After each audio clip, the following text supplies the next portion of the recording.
இப்போ இன்டெலிஜென்ஸுங்கிறது நேச்சுரலுங்கிறீங்க. Intelligence is the basis of life. Life is intelligence, isn't it? காலையில் என்ன சாப்பிட்டீங்க பிரேக்ஃபாஸ்ட்? இட்லி சாப்பிட்டேன். இட்லி சாப்பிட்டேன். இப்போ இட்லி சாப்பிட்டா மத்தியானத்துக்குள்ளே இந்த இட்லி போய் ஜோவா மாறுது. அது கொஞ்சம் வாய்ப்பு கொடுத்தா அது அருணா பிரதிபலிக்குது. இதுதானே இட்லி பாருங்க எவ்வளோ வேலை பண்ணுது. இட்லியா பண்ணுது இது? இட்லி இது இந்த வேலை பண்ணுதா இல்லை இந்த உள்ளே இருக்கிற ரொம்ப உயர்ந்த ஒரு புத்தி இந்த வேலை பண்ணுதா? புத்தி தான் வேலை செய்யும். புத்தி என்ன இங்கே இல்லை, உடல் முழுக்க முழுக்க ஒரு செல்லுலையும் ஒரு அணுலையும் இருக்குது. அப்படின்னா உயிரன் என்ன? புத்தி தானே.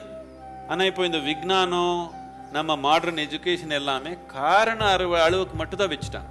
அதை தாண்டி போகிறதுக்கு வாய்ப்பே கொடுக்க மாட்டாங்க. அதுக்கு போனால் முட்டாளத்தனம் நினச்சிக்கிறாங்க. அப்படின்னா படைத்தலே முட்டாளத்தனம், படைத்தவனு பெரிய முட்டாளம். ஏன்னா அதுக்கு என்ன காரண அறிவுக்குள்ளே இல்லையே படைத்தல்.